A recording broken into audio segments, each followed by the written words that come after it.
Item ಯಾವುದೇ ಇರಲಿ try ಮಾಡಿ ಆಚಿ ಚಿಕನ್ ಮಸಾಲಾ. ಹಾಯ್, ಎಲ್ಲರಿಗೂ ನಮಸ್ಕಾರ.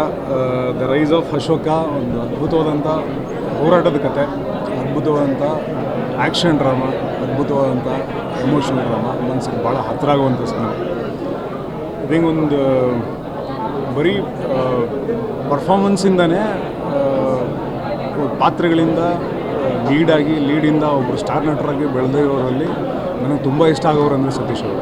Purely on the basis of ಪರ್ಫಾರ್ಮೆನ್ಸಿಂದ ಒಂದು ಸ್ಟಾರ್ಡಮ್ನ ಗಿಟ್ಟಿಸ್ಕೊಂಡಂಥವ್ರು. ಈ ಸಿನಿಮಾಲೂ ಕೂಡ ನಿಮಗೆ ವಿ ಕಾಲ್ ಹಿಮ್ ಅಭಿನಯ ಚಿತ್ರ for a reason. I think ಈ ಸಿನಿಮಾ ನೋಡಿದಾಗಲೂ ನಿಮ್ಗೆ ತುಂಬ ಇಷ್ಟ ಆಗ್ತಾರೆ. ಅದ್ಭುತವಾಗಿ ಪರ್ಫಾರ್ಮ್ ಮಾಡಿದ್ದಾರೆ. ಆ್ಯಂಡ್ ಈ ಸಿನಿಮಾ ತುಂಬ ಒಳ್ಳೊಳ್ಳೆ ಪರ್ಫಾರ್ಮೆನ್ಸ್ಗಳನ್ನ ಹೊಂದಿರುವಂಥ ಒಂದು ಸಿನಿಮಾ. ಸಪ್ತಮಿ ಅವರಾಗಿರ್ಬೋದು, ಅವ್ರು ತಮ್ಮನ್ನು ತಾವು ಪಾತ್ರಕ್ಕೆ ಒಗ್ಗಿಸ್ಕೊಂಡಿರುವಂಥ ರೀತಿ ನನಗೆ ಟ್ರೈಲರು ಮತ್ತು ಹಾಡುಗಳು ನೋಡಿದಾಗಲೇ ಭಾಳ ಇಷ್ಟ ಆಗಿತ್ತು. ಸಿನಿಮಾ ನೋಡಿದಾಗ ಇನ್ನೂ ಭಾಳ ಇಷ್ಟ ಆಯಿತು. ಎಷ್ಟು ಒಂದೊಂದು ಕ್ಯಾರೆಕ್ಟರ್ಗಳು, ಒಂದೊಂದು ಪಾತ್ರಗಳನ್ನ ಎಷ್ಟು ನೀಟಾಗಿ ಡಿಸೈನ್ ಮಾಡಿರೋ ರೀತಿ ಇದೆಯಲ್ಲ, ಅದು ಭಾಳ ಇಷ್ಟ ಆಗುತ್ತೆ ಸಿನಿಮಾಲಿ. ಸಂಪದಣ್ಣನ ನೀವು ನೋಡಿರ್ತೀರ, ಪೋಷಕ ಕಲಾವಿದರಾಗಿ ನೋಡಿರ್ತೀರ ಸಂಪತ್ ಅವ್ರನ್ನ. ಈ ಸಿನಿಮಾದಲ್ಲಿ ಒಬ್ಬ ಅದ್ಭುತವಾದಂಥ ವಿಲನ್ನಾಗಿ ನೋಡ್ತೀರ. ಯಶವಂತ್ ಶೆಟ್ಟಿ ಅವ್ರನ್ನ ನೋಡಿರ್ತೀರ, ಅವರು ಕೂಡ ಅದ್ಭುತವಾದಂಥ ಪರ್ಫಾರ್ಮರು. ಆ್ಯಂಡ್ ಅವರು ಆ್ಯಂಡ್ ಸುಮಾರಷ್ಟು ಜಗಪ್ಪ, ತುಂಬ ಅದ್ಭುತವಾದಂಥ ಕಲಾವಿದರ ದಂಡೆ ಇದೆ ಸಿನಿಮಾಲಿ. ಶುರುವಿಂದ ಕೊನೆ ತನಕ ತುಂಬ ಇಂಟೆನ್ಸಾಗಿ ಕಟ್ಕೊಟ್ಟಿದ್ದಾರೆ ಆ ಹೋರಾಟದ ಕಥೆಯನ್ನು. ಬಹುಶಃ ಇದು ಆ ಸಿನಿಮಾ ನೋಡಿದಾಗ ನಿಮ್ಗೆ ಅರ್ಥ ಆಗುತ್ತೆ, ಇದು ಒಬ್ಬರು ಹೋರಾಟದ ಕಥೆ ಅಲ್ಲ, ಅಥವಾ ಒಂದು ಸಮುದಾಯದ ಹೋರಾಟದ ಕಥೆ ಅಲ್ಲ, ಇದು ಎಲ್ಲರ ಹೋರಾಟದ ಕಥೆ. ಎಲ್ಲರ ಬದುಕಲ್ಲಿ ಬದಲಾವಣೆಗಳಿಗೋಸ್ಕರ ಹೊಡೆದಾಡೋಂಥ ಒಂದು ಕತೆ. ಐ ಥಿಂಕ್ ನಿಮ್ಗೆಲ್ರಿಗೂ ಇಷ್ಟ ಆಗುತ್ತೆ. ಆದಷ್ಟು ಬೇಗ ಥಿಯೇಟ್ರಲ್ಲಿ ಬಂದು ಸಿನಿಮಾನ ನೋಡಿ. ಆ್ಯಂಡ್ ಇಡೀ ತಂಡಕ್ಕೆ ಕಂಗ್ರ್ಯಾಚುಲೇಷನ್ ಹೇಳೋಕ್ಕೆ ಇಷ್ಟಪಡ್ತೀನಿ. Thank you. Congratulations. So first of all ಇದು ತುಂಬ ಒಂದು ಎಮೋಷ್ನಲ್ ಮೂಮೆಂಟು. ಯಾಕಂದರೆ ನಾವು ತುಂಬ ಹತ್ತಿರದಿಂದ ನೋಡಿದ್ದೀವಿ ಸತೀಶ್ ಸರ್ ಎಷ್ಟು ಡೆಡಿಕೇಟೆಡ್ ಆಗಿ ಎಷ್ಟು ಕಷ್ಟಪಟ್ಟು ಸಿನಿಮಾನ ಉಳಿಸ್ಕೊಂಡಿದ್ದಾರೆ ಅಂತ. ಮಧ್ಯ ಹಣದ ಸಮಸ್ಯೆ ಆಗ್ಬೋದು, ಅಥವಾ ಡಿರೆಕ್ಟರ್ ಅವರು ತೀರ್ಕೊಂಡಿರೋದಾಗ್ಬೋದು, ಎಲ್ಲ ಒಟ್ಟಾರೆ ಈ ಪಿಕ್ಚರ್ನ ಅವ್ರ ಹೆಗಲ ಮೇಲೆ ಹಾಕ್ಕೊಂಡು ಇವತ್ತು ರಿಲೀಸ್ ಮಾಡಿದ್ದಾರೆ ಅಂದರೆ ನಮಗೆ ಸಿಕ್ಕಾಪಟ್ಟೆ ಒಂದು ಎಮೋಷ್ನಲ್ ಮೂಮೆಂಟು. ಯಾಕಂದರೆ ಆ ಸ್ಟ್ರಗಲ್ನ ತುಂಬ ಹತ್ತಿರದಿಂದ ನೋಡಿದ್ದೀವಿ ನಾವು. So congratulations first of all ಅದಕ್ಕೆ.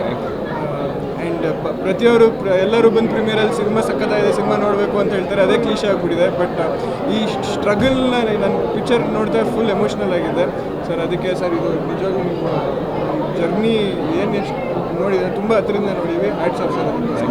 ಆ್ಯಂಡ್ ಸಪ್ತಮಿ ಅವ್ರ ಬಗ್ಗೆ, ಸತೀಶ್ ಸರ್ ಆ್ಯಕ್ಟಿಂಗ್ ಬಗ್ಗೆ, ಪ್ರತಿಯೊಬ್ಬರ ಬಗ್ಗೆ, ವಿಷುವಲ್ಸ್ ಆಗ್ಬೋದು, ಮ್ಯೂಸಿಕ್ ಆಗ್ಬೋದು, ಪರ್ಫಾರ್ಮೆನ್ಸ್ ಆಗ್ಬೋದು, ಎಲ್ಲ ಟಾಪ್ ನಾಚ್ ಸಖತ್ತಾಗಿತ್ತು. ಒಂದು ಒಟ್ಟಾರೆ ಎಕ್ಸ್ಪೀರಿಯೆನ್ಸು, ಸಿನಿಮ್ಯಾಟಿಕ್ ಎಕ್ಸ್ಪೀರಿಯೆನ್ಸ್ ತುಂಬ ಹೊಸದಾಗಿತ್ತು. Thank you. ಆ್ಯಂಡ್ ಅವರಂತೂ ಸಿಕ್ಕಾಪಟ್ಟೆ ಬೋಲ್ಡಾಗಿ ಮಾಡಿದ್ದಾರೆ, ಎಕ್ಸ್ಪೆಕ್ಟೂ ಮಾಡಿರಲಿಲ್ಲ. And all the best. ದಯವಿಟ್ಟು ಎಲ್ಲ ಫಸ್ಟ್ ರಿಲೀಸ್ ಆಗ್ತಾ ಇದ್ದಂಗೆ ಎಲ್ಲ ಥಿಯೇಟ್ರಿಗೆ ಹೋಗಿ ಸಿನಿಮಾನ ನೋಡಿ ಅಂತ ನಾನು ಕೇಳ್ಕೊತೀನಿ. ದಯವಿಟ್ಟು ನಿಮಗೆ ಸಿನಿಮಾ ಇಷ್ಟ ಆದರೆ ನೀವು 4 ಜನಕ್ಕೆ ಹೇಳ್ತೀರಾ, ಬಟ್ ನೀವು ಬಂದು ಸಿನಿಮಾ ನೋಡೋದು ತುಂಬ important. Thank you. Thank you. First of all big congratulations to Satish ಮತ್ತು ಇಡೀ ತಂಡಕ್ಕೆ. ಒಬ್ಬ ಹೀರೋ ಅದನ್ನು ಒಂದು ಸಿನಿಮಾನ ತನ್ನ ಹೆಗಲ ಮೇಲೆ ಹಾಕ್ಕೊಂಡಿರ್ತಾನೆ, ಅದು ಎಷ್ಟು ಮಟ್ಟಿಗೆ ಆ ಜವಾಬ್ದಾರಿ ಹೊರ್ತಾನೆ ಅನ್ನೋದನ್ನ ಬಹುಶಃ ನಾನು ಭಾಳ ಹತ್ತಿರದಿಂದ ನೋಡಿದ್ದು ಸತೀಶ್ ಅವರು ಈ ಸಿನಿಮಾಗೆ ತಗೊಂಡಂತಹ ಜವಾಬ್ದಾರಿಯಿಂದ. ಒಬ್ಬ ಹೀರೋ ಆಗಿ ಸಾಲದಕ್ಕೆ ಬೇರೆ ಎಲ್ಲ ಜವಾಬ್ದಾರಿಗಳನ್ನ ಹಾಕ್ಕೊಂಡು ಒಬ್ಬ ಲಿರಿಕ್ ರೈಟರ್ ಆಗಿ, ಅಷ್ಟೇ ಅಲ್ಲದೆ ಪ್ರಮೋಷನ್ನು ಮತ್ತೊಂದು ಎಲ್ಲದನ್ನು ಅಷ್ಟು ಪ್ರೀತಿಯಿಂದ ಮಾಡೋದಿದೆಯಲ್ಲ, ಅದು ಬಹುಶಃ ನಮಗೆಲ್ಲ ಒಂದು ಮಾದರಿ ಸತೀಶ್ ಅವರು. ಅದು ಗೆಳೆಯರಾದರೂ ನಾನು ನಿಮ್ಗೆ ಈ ಮಾತನ್ನು ಹೇಳಲೇಬೇಕು, ಇಲ್ಲ ಅದು ಕಲಿಯೋದಿದೆ ಆ ವಿಚಾರದಲ್ಲಿ ಡೆಫಿನೆಟ್ಲಿ. ಇದನ್ನೆಲ್ಲ ಬಿಟ್ಟು ಸಿನಿಮಾ ಬಗ್ಗೆ ಮಾತಾಡೋದಾದರೆ, ಒಂದು ಎಲ್ಲರ ಬದುಕೂ ಒಂದು ಹೋರಾಟ ಅನ್ನೋದಿರ್ತದೆ. ಇದು ಅಶೋಕನ ಹೋರಾಟದ ಕತೆ. ನಾವೇನು ಮಾತಾಡೋದಿಲ್ಲ, ಸಿನಿಮಾ ಮಾತಾಡುತ್ತೆ. ದಯವಿಟ್ಟು ಎಲ್ಲ ಬಂದು ಥಿಯೇಟ್ರ್ಗಳಿಗೆ ಸಿನಿಮಾ ನೋಡಿ.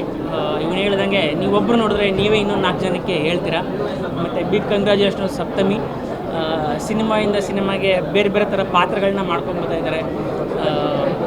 ಮತ್ತು ಇಡೀ ತಂಡ, ಸಂಪತ್ ಅವರು, ಯಶ್ ಶೆಟ್ಟಿ, ಮತ್ತು ಲವಿತ್ ಅವರ ಛಾಯಾಗ್ರಹಣ, ಮೇಕಿಂಗ್ ಬಹಳ ತುಂಬ ಚೆನ್ನಾಗಿತ್ತು. ಮತ್ತು ಒಂದು ಒಳ್ಳೆ ಆಲ್ಬಮ್ ಕೊಟ್ಟಿದ್ದಾರೆ ನಮ್ಮ ಪೂರ್ಣಚಂದ್ರ ತೇಜಸ್ವಿ. ಸೊ ಇಡೀ ಪೂರ್ತಿ ಏನಂತ ಹೇಳ್ತಾರೆ, big congratulations to the whole team. Thank you.